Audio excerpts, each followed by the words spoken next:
Olá, nesse vídeo vamos resolver a seguinte equação: log de 1 mais seno de 2x na base seno de x mais cosseno de x igual a 2, sendo que x pertence ao intervalo de menos π sobre 2 até π sobre 2. Pause o vídeo e tente resolver sozinho. Já fiz a transcrição da equação que a gente vai precisar para resolver esse problema. Em problemas como esse, geralmente você vai querer analisar todas as condições de existência. Então, uma boa prática é você listá-las em passos, né, nesses números romanos e tal. Você precisa garantir, no caso aqui, primeiramente, né, que o logaritmando seja maior que zero. Aí você analisa o intervalo a que x pertence. X pertence a menos π sobre 2 e π sobre 2, então 2x pertence ao menos π e π, né? Com isso, você já consegue avaliar quanto que vai valer isso aqui, né? Quer dizer, se você colocasse a análise gráfica aqui da função seno, sei lá, você teria menos π aqui e o π aqui. Daí a gente sabe que a função seno ela vai ser algo mais ou menos assim. Vou fazer primeiro um lado. E aqui você rebate em relação ao eixo y, já que ela é uma função ímpar. E, bom, a gente averigua agora se existe algum valor em particular que torna aquela sentença falsa verdadeira, né? Então você percebe que o x ele pode ser menos 1, né? Nesse valor aqui, quando x for menos π sobre 2, você vai ter uma imagem igual a menos 1. E para esse caso em específico, você vai ter uma improbidade na sua condição de existência, né? Então, você precisa excluir o ponto em que 2x vale menos π sobre 2, sendo que aqui seria o seno de 2x. Então, para esse primeiro cenário, você precisa garantir que x pertença a menos π até π, só que ele não pode se igualar a menos π sobre 2, né, porque você vai colocar o menos 1. E quando você plugar menos 1 aqui, né, evidentemente isso aqui vai ser 0, e 0 não é maior que 0. Para os outros casos, você sempre vai ter valores positivos, né, já que a função seno ela é no mínimo menos 1.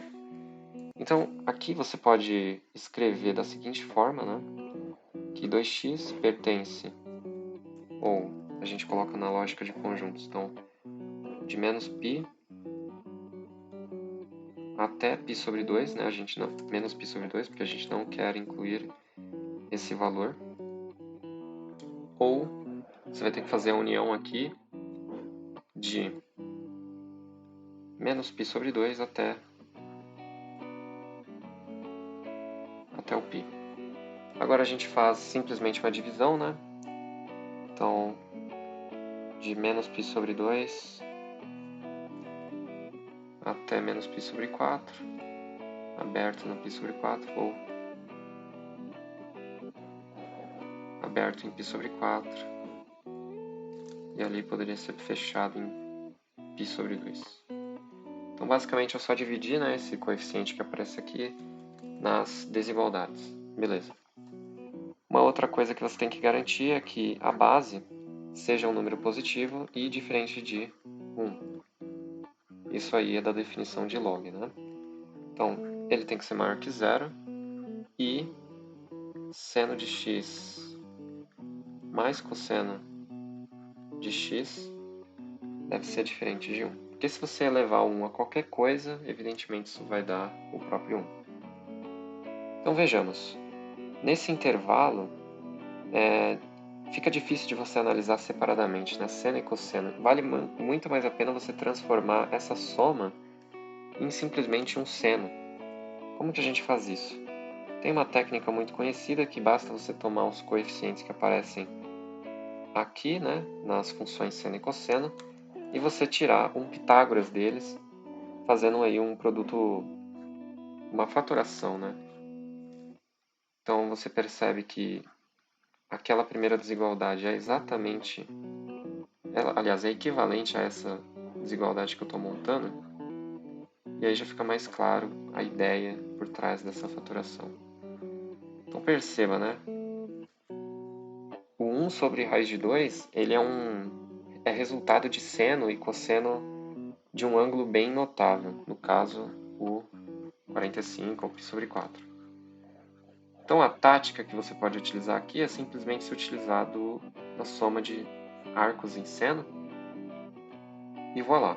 Aqui você tem uma desigualdade muito mais fácil de analisar, né? E novamente, eu vou copiar o intervalo a que x pertence, porque a partir dele é que você consegue estabelecer seu domínio, né?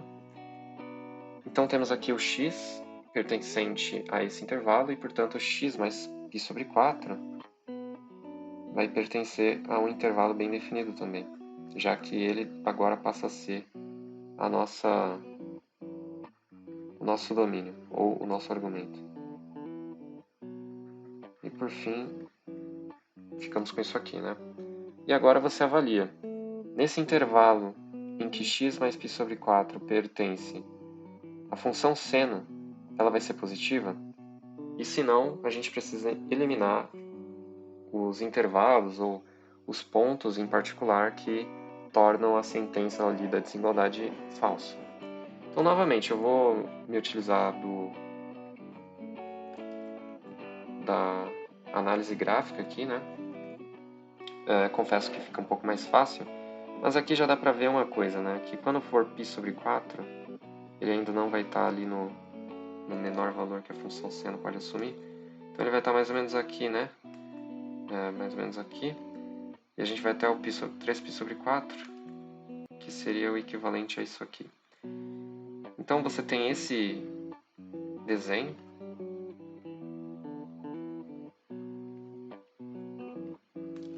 E aqui a gente precisa avaliar quando que ela é positiva. Eu acho que no caso anterior eu cometi um erro, eu vou verificar mais tarde, mas eu tenho quase certeza que eu cometi um erro porque a função não pode zerar, né? Não cometi um erro não, tá tudo certo. Nesse caso aqui que tem que tomar mais cuidado. E aqui eu vou dizer que o x mais π sobre 4 é igual a φ só por questões de espaço.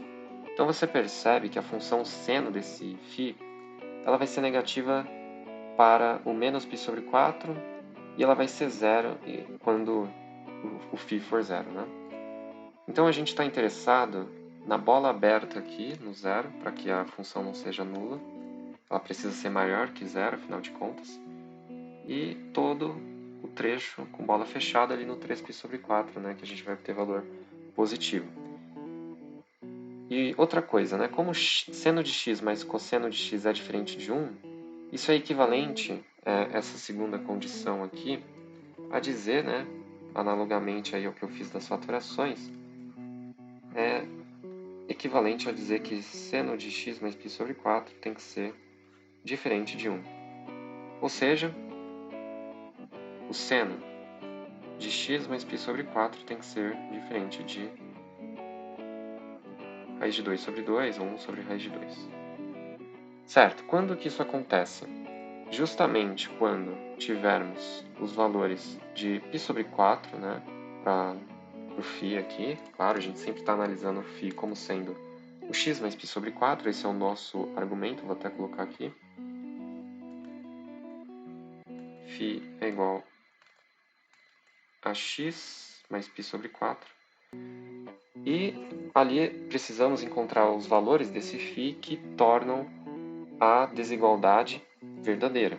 No caso, basta a gente garantir então que isso aqui era para ser uma reta, né? Já que tem a mesma imagem. Enfim, acho que eu vou... Beleza. Então, no fim das contas, essa é a imagem correspondente aos ângulos, aos argumentos de π sobre 4 e 3π sobre 4, que é o raiz de 2 sobre 2. E, portanto, o φ ele precisa ser diferente desses dois valores que eu acabei de citar, π sobre 4 e 3π sobre 4. Então, no fim das contas, a gente precisa de uma bola aberta ali no zero de fato, vou até colocar em verde para dar um contraste,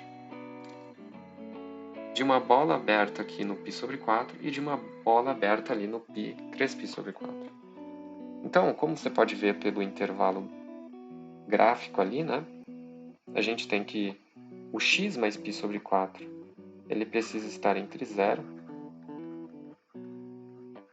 Aqui faz muito mais sentido você usar a escrita de conjuntos. Então, a gente pode dizer que x mais π sobre 4 pertence ao conjunto, aliás, aberto, né? A gente pode colocar parênteses, 0 até π sobre 4, união, deixa assim mesmo, 0 a π sobre 4, do π sobre 4 até o 3π sobre 4. Com isso, você finaliza aí a sua segunda condição, que é garantir que a base seja maior que 0 e diferente de 1. Aqui, é claro, né, como você está lidando com x mais π sobre 4, você precisa avaliar o x e, portanto, basta você subtrair aí π sobre 4 unidades de cada ordenada, digamos assim. Então, você tem aqui, vai ficar menos π sobre 4 até 0. E, aliás, de cada abscissa, eu falei ordenada, mas na verdade seria abscissa, e de 0 até o π sobre 2. Então, estaria aí o seu intervalo correspondente à segunda condição de existência. A primeira condição, a gente viu ali algo trivial, algo simples, né, de menos π sobre 2 a menos π sobre 4. Você também poderia colocar essa escrita dessa forma. Então, x pertence, fechado, menos π sobre 2, aberto em menos π sobre 4, união, aberto em menos π sobre 4 e fechado em π sobre 2. Então, você teria essa escrita que é análoga. Certo? Então, estaria aqui a sua segunda condição e, evidentemente, a gente precisa fazer a interseção dessas condições que a gente acabou de achar. Então, a interseção entre 1 e 2, vou fazer uma cópia aqui dessa primeira condição. E veja, né, a gente nem mexeu ainda propriamente nas propriedades de logaritmo, porque antes de você começar a tentar descobrir os valores de x que tornam a igualdade verdadeira, você precisa delimitar, né, o intervalo, o conjunto universo no qual você trabalha. E veja, do jeito que está aqui, fica muito ruim de você analisar, né? Essa linguagem matemática aqui, ela dificulta a nossa percepção da interseção, né, resultante desses dois intervalos, desses dois conjuntos. Então, o que eu vou fazer? E eu indico isso. Faça um varal e vá colocando todas as raízes correspondentes aos seus intervalos. Então, perceba que o menor valor do nosso varal vai ter que ser o menos π sobre 2, seguido do menos π sobre 4. Temos o zero também. E, a princípio, não temos mais nada, né? Só verificando se está tudo de acordo. Bom, parece que está tudo de acordo. E temos o π sobre 2, né? Isso mesmo. Agora a gente faz simplesmente uma mudança de cores aqui para efeitos didáticos. Vamos colocar isso aqui em azul, isso aqui em roxo. E a gente vai delimitar graficamente, novamente, o que significa cada escrita matemática. Então, o segundo conjunto, né, que está em azul, a gente vai de menos π sobre 4, bola aberta, até 0, aberto. E de 0 a gente vai até π sobre 2 aberto. E depois vem o roxo. A gente vai do roxo de menos π sobre 2 fechado até o menos π sobre 4 aberto. Depois do menos π sobre 4 aberto, a gente vai até o π sobre 2 fechado. E aqui você consegue localizar uma interseção. A interseção, basicamente, é o que há de comum entre essas duas cobrinhas. E o que há de comum eu vou colocar em amarelo para dar uma boa delimitação. e aqui a gente precisa colocar esses intervalos em bolas abertas, né? E é isso, a resposta, portanto, do nosso conjunto universo de trabalho é que x pertence a aberto em menos π sobre 4 até zero aberto, com a união de zero aberto até o π sobre 2 aberto. Então, os valores de x, eles devem pertencer a esse intervalo, a essa união de intervalos, né? Certo, então, definido o nosso conjunto universo, agora a gente pode manusear ali a equação em si para tentar encontrar possíveis valores de x, né? Aqui nesse caso, já adianto que você não vai encontrar um valor de x único. Quer dizer, a gente vai ver que isso aqui de fato é válido para qualquer x que atenda ao nosso conjunto universo, que no caso é esse retângulo branco. Por quê? Veja só. Você, cansado já de estudar trigonometria para nível ITA-IME, você sabe que isso aqui pode ser reescrito como um trinômio quadrado perfeito, né? Eu vou até demonstrar para quem não sabe, mas isso aqui é bem canônico. Se você fizer quadrado do primeiro mais quadrado do segundo mais duas vezes o primeiro pelo segundo, veja só se não é a primeira expressão que nós tínhamos. Ó, esse primeiro par, essa primeira dupla vai dar 1, né? Seno quadrado mais cosseno quadrado. E o 2 seno x cosseno x não passa de seno de 2x. E de fato, é verdadeiro. Então veja, no fim das contas, você poderia colocar o seu logaritmando como sendo a base ao quadrado. E aí, pela propriedade do tombo, a gente sabe que isso é justamente 2. Só que isso é exatamente o que o exercício igualou a igualdade, quer dizer, a equação, aliás, ou pelo menos o log, melhor dizendo, a expressão do log, né? Quer dizer, isso é válido para todo x que satisfizer a condição de existência.